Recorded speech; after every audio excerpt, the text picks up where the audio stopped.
Horrific crash on I-10. Tonight, authorities are working to identify 3 of the victims burned beyond recognition. 9 on your side's Steve Nunez spent the day at the scene on I-10 near Picacho. He tells us investigators still do not know what caused this terrible wreck. DPS says the driver of this semi hanging over the guardrail caused this deadly multi-vehicle collision.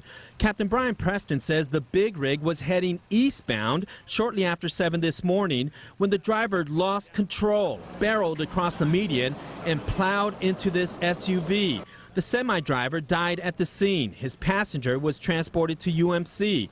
The 3 passengers in the SUV were burnt beyond recognition. Final identification will have to be done through working with the medical examiner's office. Witnesses told DPS investigators the SUV was completely engulfed in flames. There was nothing they could do to try to rescue the passengers. After slamming into the SUV, the big rig then clipped the roof of a second car, also traveling in the opposite direction. That driver survived. When the first personnel were responding on scene, the driver was actually sitting upright with his head outside of the sunroof. So very fortunate for him. Preston says simultaneously the semi rolled onto its side, and that's when the swift transportation truck slammed into it.